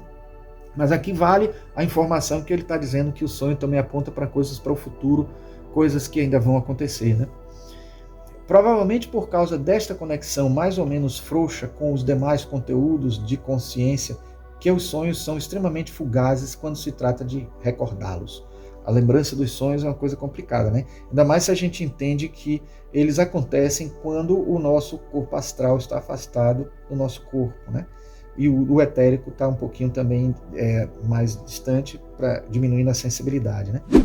É bastante provável que nós sonhemos constantemente, mas quando estamos acordados, a consciência faz tanto alarido que não mais ouvimos. Se conseguíssemos notar nossos sonhos sem interrupções, poderíamos ver que o todo descreve uma determinada linha. Então, Jolande Jacob está dizendo isso aí, o que Jung já disse, que mostramos no instante, né? A respeito da continuidade do sonho mesmo depois que estamos acordados, né? E aí aqui a representação na teosofia, né, dos vários corpos, e a gente sabendo que isso tudo é uma explícita alusão à questão, né, ou melhor, implícita, né, alusão aos corpos sutis, né, que a gente também vê aqui nessa representação. Bom, aí a gente entra nos tipos de sonhos, né, de acordo com a sua função. Aí a gente tem aqui uma síntese pessoal, né? Sonhos reativos, um caso especial, né? Sonhos traumáticos, né? Sonhos redutores, realizadores de desejos, sonhos compensatórios, equilibradores, tudo bem na linha junguiana aí, né? Sonhos prospectivos, que é um caso especial, sonhos proféticos, sonhos telepáticos, também um caso especial, que são criptoamnésicos, que conseguem ver né, sentir o pensamento de outra pessoa. Sonhos vivenciais, astrais, mentais, causais, que a gente pode vivenciar em corpos sutis, né? E retrospectivos, caso especial, recordações de vidas passadas. Aqui, através da cor, a gente vai ver se é de origem junguiana ou de origem teosófica, de origem de Leadbeater, né? Leadbeatiana, que a gente pode chamar assim, né? Então aqui uma síntese através de todas essas leituras que nós fizemos. Claro que cada sonho desse merece uma palestra e quem sabe a gente não faça um vídeo explicitando depois cada sonho desse dentro da perspectiva junguiana, dentro da perspectiva teosófica. Tá? Em Memória, Sonhos e Reflexões, Jung diz o seguinte: depois da morte de minha mulher, ela me apareceu em sonho como se fosse uma visão. Postara-se a alguma distância e me olhava de frente. Estava na flor da idade, tinha cerca de 30 anos e trajava o vestido que minha prima, a médium, lhe fizera talvez o mais belo que jamais usara. Seu rosto não estava alegre nem triste, mas expressava conhecimento e saber objetivos, sem a menor reação sentimental, além da perturbação dos afetos. Sabia que não era ela, mas uma imagem composta ou provocada por ela em minha intenção. Então veja que quando ele diz que sabia que não era ela, a gente pode até entender que ele ia fazer uma explicação psicológica, etc. Mas ele disse logo depois mas que era uma imagem composta ou provocada por ela em minhas intenções. Então ele deu a entender que acredita na existência da vida após a morte e que ela estaria ali no sonho dele, imprimindo alguma informação sobre ela, trazendo informações sobre ela. Mas assim, talvez isso diga respeito ao fato da resistência de Jung de aceitar os corpos sutis, por mais que ele até naquela carta falasse de acreditar, né, estar estudando sobre isso, porque ele poderia estar entendendo que a impressão que a mulher dele causou na psique dele foi porque não tinha um corpo sutil que pudesse se manifestar. Criou uma imagem desse corpo sutil para ele, né? Mas se ele acreditasse na existência de corpos sutis, talvez ele pudesse até crer que a própria mulher dele estivesse aparecendo para ele em sonho, né? Numa vivência de sonho astral. Né? Aqui nós temos também um caso famoso do tenente suíço, né? Eu estava caminhando em algum lugar aberto e pisei numa cobra que me mordeu no calcanhar e me senti envenenado, acordei amedrontado. É uma história bem grande, bem ampla, né? Mas que mostra a associação com a Kundalini, com a questão de estar mordendo bem no calcanhar, associação ao calcanhar de Aquiles, toda a parte mitológica, mas também associada a um ciúme do passado, etc. E nesse livro, Seminários sobre Análise de Sonhos, na página 40, a gente encontra toda uma descrição sobre isso. Mas a gente encontra também no livro Natureza da Psique, essa fala dele do sonho. E o caso do oficial mostra como um sonho pode dar a chave. Alguma coisa escapa mesmo nas pessoas muito defensivas, assim se pode finalmente procurar o auxílio necessário, sem o qual o analista não pode destrancar a psicologia do paciente. Daí porque consultamos os sonhos. Então é importante, como a importância do sonho está aí, né? Você ter ele como uma chave de entendimento, né? De autoconhecimento, né? Então ele é um clique, né? E quando os sonhos são repetidos, é importante que a gente entenda que provavelmente a lição daquele sonho não foi aprendida. Então a recorrência vem por aí, né? Ainda não houve o insight, né? Não houve o clique ainda. Em Seminários sobre Análise dos Sonhos, Jung diz: nossos sonhos são peculiarmente independentes de nossa consciência e muito valiosos porque não podem enganar.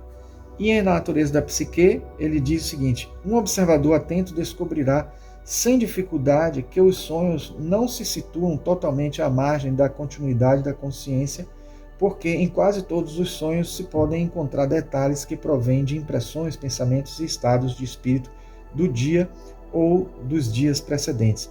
A gente até já trouxe essa passagem aqui. Então ele em algum momento fala que os sonhos são independentes da consciência e em outros momentos ele fala que a consciência também traz algumas coisas, alguns resíduos que vão ser explorados ou trabalhados no inconsciente. Isso é importante que a gente leia tudo de Jung para a gente saber essas mudanças que foram feitas no seu trabalho.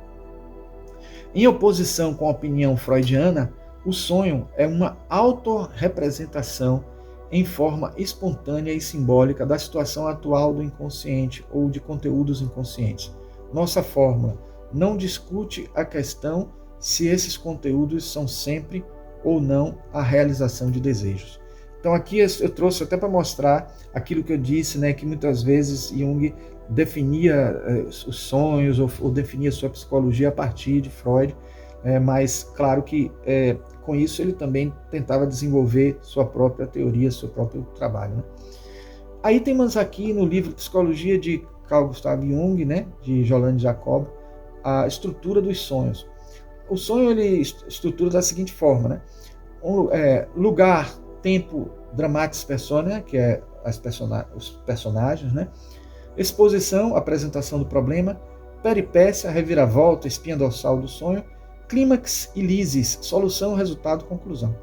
Então isso aí é a estrutura que praticamente todo sonho tem e que a gente vai encontrar nos mitos, que a gente vai encontrar na jornada do herói, que vocês vão ver, né, o próprio o Joseph Campbell, né, que eu fiz até recentemente, né, um Deus de Joseph Campbell, que você pode ver aqui nesse link, né, e ele fala dessa questão, né, da sequência, né, dos acontecimentos e tal, e tem tudo a ver, é importante para os contos de fadas, é importante para interpretar os sonhos, é importante para interpretar os mitos, né? Mas isso com calma a gente vai ver em outro vídeo para poder ficar mais, para não ficar tão longo assim como já está, né? Outro autor que estudou muitos sonhos foi o Edgar Cayce, né? Então aqui tem uma passagem de um autor que segue a linha de Edgar Cayce, o espelho mágico da alma. O próprio indivíduo é a pessoa mais indicada a interpretar os seus próprios sonhos. Isso aí varia de autor para autor, né, mas ela defende isso. Os sonhos não passarão de uma confusão sem sentido se o indivíduo não desejar realmente aprimorar sua vida espiritual. O subconsciente, inconsciente de Jung, retém e libera nos sonhos lembranças de experiências de vidas anteriores. São as conclusões que ela tirou a partir das leituras de Edgar Cayce, que, por sinal, era um evangélico, né, antes, e a partir das experiências dele, de leituras dos registros acásticos, ele acabou descobrindo um monte de coisas sobre os sonhos, coisas interessantíssimas que, de outra forma, não se conseguiria ter de informação. Aqui, num outro livro, né, de Mark Turson, que é também um autor da linha de Edgar Cayce, ele fala das 6 funções dos sonhos, né? Segundo Edgar Cayce. Proporcionam experiências reais do mundo espiritual, fornecem um quadro simbólico das condições atuais da nossa vida, oferecem contato com Deus, dão-nos várias lições, apresentam soluções para um problema, permitem-nos vislumbrar o futuro. Uma coisa curiosa com os registros acásticos de Edgar Cayce, que ele funcionava quase como um terapeuta, praticamente como um terapeuta, e pedia muitas vezes que as pessoas relatassem seus sonhos. Só que ele, quando entrava em contato com o campo acástico da pessoa que ele estava conversando, muitas vezes ele via esse sonho acontecendo, ele percebia esse sonho acontecendo. Era uma leitura que vinha de lá, né? Principalmente se o sonho era arquetípico, porque ele ia lá dos registros acásticos, lá na memória que já estava com o registro lá. E nas memórias dos registros acásticos do mental inferior, que também tem a caixa, e do astral que registra as emoções, os acástios das emoções, ele conseguia captar emoções, pensamentos e intuições das pessoas dentro dos seus sonhos, e muitas vezes ele até dizia que ele esqueceu uma coisa de falar do sonho que aconteceu, aí a pessoa lembrava e dizia assim, é mesmo, você está conseguindo até lembrar mais do meu sonho do que eu mesmo, porque ele conseguia ter acesso a esses registros. Então veja como interessante é essa situação de você ter a ideia de que os sonhos ficam registrados, a mensagem que foi dada é quase como que se fosse até assim um documento que diz assim, ó, ele foi avisado, se ele não agiu da maneira mais correta, não é porque faltou aviso, porque ele foi avisado em sonho e fica lá como se fosse registrado, quase como se fosse um protocolo, né? Então veja que coisa interessante. Mas pessoas que têm a sensibilidade como o Edgar Cayce tinham a capacidade de registrar e até fazer uma interpretação de sonho mais completa ainda, porque ele conseguia visualizar o sonho da pessoa. Neste livro aqui, Edgar Cayce e os Sonhos, né, nós temos a Armand Hartzell dizendo: na opinião de Cayce, os sonhos que ocorrem a um homem que procura algo podem desvendar para ele as próprias estruturas da criação, caso ele precise entendê-las. Então, os sonhos arquetípicos aí mostram mitos da criação, mitos, realidades mais profundas, ou seja, a pessoa, através de sonhos, se ela conseguir captar todos os seus sonhos, ela vai ter um aprendizado para a vida inteira. Me lembra um pouco aquela situação do filme de Superman de 1978, que o pai dele, Jor-El, lançou ele numa cápsula para a Terra e colocou ali um monte de gravações enquanto ele era pequenininho e iria aprendendo tudo que ele precisava aprender sobre a Terra para quando ele chegasse aqui ele pudesse ter todas essas informações. Imaginem que isso aí é como se fosse também um aprendizado. E lembra também aquela situação que já disseram há algum tempo atrás, no tempo do vestibular, né, que a pessoa poderia gravar um monte de conteúdos e durante o sono deixar passando aquele som, aquela mensagem, você mesmo gravando e tal, e que você acabava assimilando aquilo. Então, essas mensagens que estão nos sonhos, muitas vezes são mensagens de conteúdo muito mais amplo do que só para a nossa vida. Falam do universo inteiro, não falam só de nós, porque a gente é parte do universo e nossa experiência aqui na Terra reproduz o mito do universo, o mito da criação. Bom, Trigueirinho, nesse livro Nossa Vida nos Sonhos, tem uma parte, a função espiritual dos sonhos. Se o corpo astral emocional ficasse sempre circunscrito ao físico, sem saídas periódicas, seria criada uma situação emocional insustentável, porque ele precisa desse retiro em seu ambiente original. Da mesma forma, o eu superior necessita retornar aos seus próprios níveis, onde encontra a vitalidade básica que transmite a consciência física. Isso foi aquilo que eu já disse, né? Que também existe uma função de reequilíbrio das energias, de recuperação das energias enquanto a gente dorme. E aí eu trouxe uma série de imagens que a gente vai passar até um pouco rápido aqui, que a gente retirou num livro, né? Que está aqui na descrição. Eu vou dar a indicação do livro, né? E é de Wagner Borges, se não me engano. E aqui a gente tem mostrando os mecanismos do sonho, né? Apenas uma saída do astral levemente aqui, né? Acontecendo um sonho todo psicológico aqui, mas o corpo astral afastado do corpo um pouco. Então, esse é um tipo de sonho, né? A gente tem aqui, mostrando o corpo físico, onde se manifesta tudo, né? Onde é a causa dos desejos, das emoções do corpo astral, o mental a causa dos símbolos oníricos e o corpo causal a causa dos sonhos, né? Então a gente tem a fonte dos arquétipos, a fonte das imagens arquetípicas, a fonte dos complexos e a fonte das sensações e dos instintos. Então aqui nascem os sonhos, aqui nascem os temas dos sonhos, as necessidades dos sonhos, e eles aí vão virando imagens arquetípicas aqui, nos símbolos oníricos que precisam ser interpretados, porque o corpo mental precisa de imagem, o corpo mental precisa de forma, dar forma às intuições. Então nesse momento aqui, as imagens são formadas, os símbolos são formados, porque a gente não consegue alcançar o nível de profundidade dos ensinamentos intuitivos que vem do búdico e passa pelo causal, virando acontecimento mental, né? Mental superior. Aí depois vira mental inferior quando se materializa em imagens, passa por um reducionismo, obviamente, mas esse reducionismo com nossa inteligência pode até se ampliar. E é daí que vem até essa ideia do conceito da amplificação, né?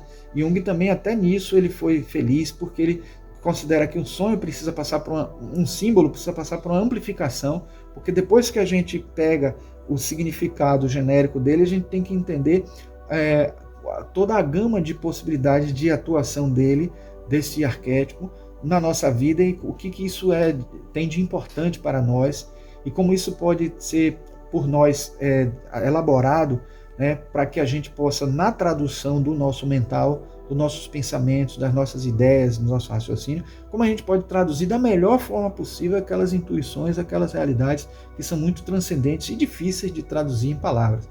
A gente sempre vai errar, mas vai chegar o mais perto que puder dessas interpretações, porque a gente está no mundo físico e por isso com limitações muito grandes, né? Então, quando passa do causal para o mental, já tem uma redução, do mental para o astral, que é o emocional em si, mais redução ainda. Quando chega no cérebro físico, a gente tem que torcer para que a gente ainda tenha a essência da mensagem traduzida para nós, para que a gente possa tirar proveito, o melhor proveito possível na nossa vida. Aqui eu trouxe só mostrando alguns estágios do sono, né? Tem um primeiro estágio que é o sono leve, sonhos curtos, sonhos físicos, 5 minutos a 1 hora, e a gente tem em torno de 4 a 7 sonhos por noite, né? No estágio do sono pesado, que é o sono sem sonhos, físico e etérico, a gente tem 50% do tempo total do sonho. Depois a gente tem o estágio do sono profundo 1, sonhos anímicos, arquetípicos, simbólicos, 5 a 10 minutos, e sonos sem sonhos, né? Sono sem sonhos. A quarta etapa, sono profundo 2, né? Sonhos anímicos, muito difíceis de serem lembrados, 5 a 10 minutos, e está escrito aqui sono sem sonhos, mas os sonhos são anímicos, né? Sonhos da alma, e que acontecem e acabam não tendo sonhos porque a gente não consegue mesmo lembrar. E por último, o estágio REM, né, que é a fase dos sonhos mais vívidos, 20% do tempo total do sono, 4 a 7 sonhos por noite. Isso tudo não acontece em todas as noites e não acontece sempre. Quando a pessoa está num nível mais saudável, pode ser até que consiga passar por esses estágios todos e lembrar de alguns desses sonhos.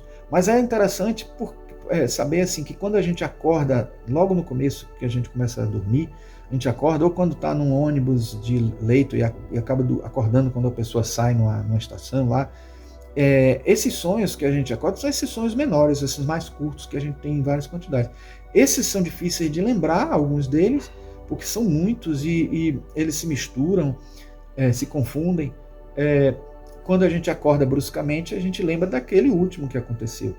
Quando a gente vive um sono bem saudável, a gente vivencia esses sonhos todos, passa por diferentes estágios de frequência cerebral e os mesmos estágios de frequência no retorno, e quando a gente retorna tranquilamente, a gente acaba lembrando de uma boa parte dos sonhos, até lembra de mais de um sonho durante a noite, tá? Mas não é muito comum, não. E aqui é justamente mostrando quais são esses estados. O estado beta, o de vigília, o estado alfa, que é de ressonância, né, momento de sonolência, na verdade, momento que a gente está com sono, está querendo dormir e tal. Depois o estado teta e o estado delta, que são níveis de frequências diferenciadas. Aqui mostrando como se ligam os fios de prata, às vezes em chakras diferentes, dependendo da pessoa. E aqui os chakras, e mostrando esses vários níveis de frequência que a gente vivencia na passagem da vigília para o sono e do sono para a vigília. Certo? Aqui já mostrando ilustrações dessas glândulas da conexão do fio de prata, do cordão de prata, né? Aqui a glândula pineal, né? Bom, então, aqui mostrando quanto aos corpos, a classificação: sonhos físicos, ação reflexa, sonho etérico, prânico, sonho astral freudiano, que envolve mais emoções, prazeres, etc. Sonho mental mais junguiano e sonho causal arquetípico ou acástico. É também junguiano, mas no nível arquetípico. Aí eu trouxe essa frase aqui de Lily Bitter: todas as noites o seu corpo entrega-se ao sono e transfere sua atividade para o seu corpo astral, que, não sendo nunca invadido pela fadiga, não tem necessidade de repouso. Enquanto o corpo físico dorme, o homem atua no mundo astral com maior ou menor liberdade, segundo o grau de desenvolvimento a que chegou. Então a gente percebe aqui que quem precisa de energia, de revitalizar a energia, é o corpo físico. E até mesmo mudando, transitando, né, de uma realidade para outra, de um nível de frequência para outro, né? E aí a saída do corpo ajuda a esse reequilíbrio de energia a acontecer, certo? Aí uma sequência de ilustrações que eu vou passar rápido, né? O sono superficial, o sono leve desdobramento do corpo astral durante o sono, um sono um pouco mais profundo, desdobramento médio do corpo astral durante o sono com sonhos emocionais ou compensatórios, desdobramento mais efetivo do corpo astral, sono com preocupações que ocupam muito a mente, sonhos traumáticos, fisiológicos ou de ação reflexa, desdobramento parcial do corpo astral, desdobramento parcial do corpo astral visto de outro ângulo aí, né?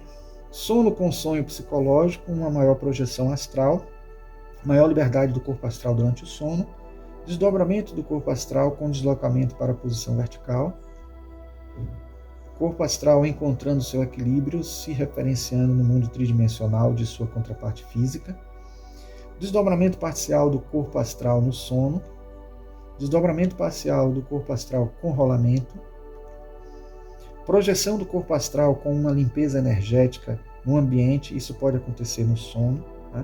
No sonho. E aí eu mostrei aqui a história da Bastilha, né? Que eu contei para vocês aí, né? Que é o sonho, a limpeza pode acontecer até como um processo de mecanismo de proteção, né? E até em fração de segundos, né? Como eu mostrei já, falei para vocês. A saída do corpo astral durante o sono, antes de um sonho vivencial. Em nossa forma astral é possível plasmarmos a aparência física e a roupa que desejarmos. Desdobramento astral com o corpo físico sentado. Desdobramento astral impulsionado pela música, que pode influenciar no conteúdo psicoenergético do sonho. Animais sonham, e a verdade é que sonham sim. Então aqui mostrando, os videntes conseguem ver, né, clarividentes conseguem ver ele desdobrado, o cachorrinho aí desdobrado e até interagindo com o dono e tal durante o sono.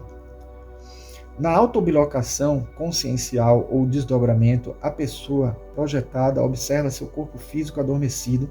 Nestes casos, a probabilidade maior é a do sonho vivencial, contendo alguma tarefa ou mesmo um sonho lúcido.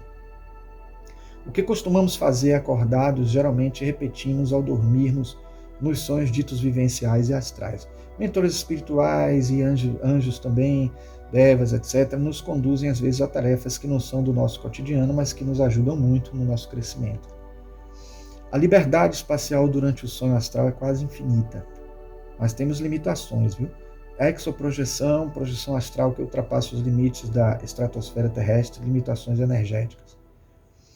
Em sono profundo, em meditação, mostrando aqui algumas ilustrações belíssimas, né? E aqui eu trouxe alguns livros que falam de sonho lúcido, que é um tema que eu até pretendo falar em uma palestra futuramente só sobre sonho lúcido, né? E sobre Yoga Nidra, né? Que é o tema desse assunto, desse livro aqui, que é a Yoga do Sono. Então esse livro aqui é muito legal e tem informações a mais que a gente precisa trazer. Variedades da experiência anômala, são vários psicólogos falando de experiências diversas, né, que são consideradas por muitos anômalas, mas que para nós seriam normais, assim, acontecimentos, né, que envolvem o espiritual, né, e que a psicologia não inclui isso, então acaba considerando como anômala. E entre esses tem aqui os sonhos lúcidos num capítulo, entre outros vários assuntos que eu ainda vou destrinchar esse livro um pouco também para vocês. Aqui é um livro que fala das viagens a mundos invisíveis, falando da experiência fora do corpo, entre elas o sonho. Tem até um prefácio de Erwin Laszlo, que é um excelente autor, que eu gosto muito também. O budista B. Alan Wallace, falando do despertar do sonho, falando de sonho lúcido mesmo. Nesse Caminhos do Ego tem um capítulo só sobre sonho lúcido, e o Yoga Nidra, que eu já falei. Acho que naquele momento o sonho se tornou lúcido, então de repente tudo que até agora estivera envolto em confusão desapareceu instantaneamente e um novo espaço surgiu de repente e de modo nítido como uma realidade absoluta, com uma percepção livre e aguçada, como nunca. A própria escuridão parecia viva. O pensamento que tomou conta de mim com inevitável convicção foi: nunca estive acordado antes. Isso é do livro Variedade de Experiência Anômala, né? O sonhar lúcido, né? Que eu extraí de lá. Para quem não sabe, sonho lúcido é quando a pessoa sonha e sabe que está sonhando. E aí, como ela sabe que está sonhando, tem consciência que está em um sonho, ela faz o que ela quer no sonho. Ela cria, plasma coisas, ela vai para um encontro de alguém, realiza tarefas incríveis. E isso aí é um estágio bastante avançado, porque é quando a pessoa consegue aproveitar a hora que está acordado e a hora que está dormindo, aproveitar 100% do tempo de encarnado, né? As 24 horas. E quem sabe mais de 24 horas, porque a gente pode entender que o tempo do sonho é muito mais ampliado, né? E aí eu encerro com essa frase e a outra que vem a seguir do livro Homem e seus Símbolos. Os cristãos costumam perguntar por que Deus não lhes fala como se crê que fazia no passado. Estamos tão emaranhados e cativados por nossa consciência subjetiva que nos esquecemos do antiquíssimo fato de que Deus fala especialmente através dos sonhos e visões. Eu acho maravilhosa essa frase, porque faz com que a gente perceba como é importante o sonho, como nós somos deuses falando a nós mesmos através dos sonhos, e como nós temos sim contato com Deus pela via imanente, né?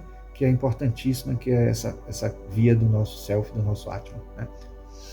E aí Shakespeare, em A Tempestade, diz: todos nós somos feitos da mesma matéria dos sonhos e nossa breve vida é rodeada por períodos de sonho. Então a gente conclui aqui, né, dando um obrigado para quem ficou até o final aqui, né, conseguiu assistir todo o trabalho. Então eu agradeço a atenção e peço a vocês que, se gostaram desse vídeo, deem um like aí, porque para vocês não custa nada, só dá uma clicada. Para a gente é muito importante, para a gente que está tentando fazer esse conteúdo aqui, não para que vocês deem o clique, mas para vocês avaliarem, tenta fazer a melhor forma possível, e se for do agrado de vocês, vocês dão um clique, se não, vocês não dão. Então vocês têm todo o livre-arbítrio, mas esse cliquezinho aí do like é muito bom para a gente, e também se inscrever no canal, e dar aquele apertar no sininho na parte toda, porque vai fazer com que todos os vídeos que a gente lança aqui no canal sejam notificados a vocês. Vocês não vão ser obrigados a assistir, mas vocês vão ter pelo menos a informação que saiu lá pela thumbnail que aparece para vocês quando vocês abrem o YouTube dentro do logado, né, no link de vocês aí, no canal de vocês, certo? E comentem com outras pessoas sobre esses temas que a gente tem abordado aqui, para ver se elas se interessam, indiquem aí e tal para as pessoas, e de vez em quando deem um alô aí para a gente nas mensagens, tá? No nosso canal, tá joia? Então, eu desejo tudo de bom para vocês, um grande abraço e nos encontramos no próximo vídeo.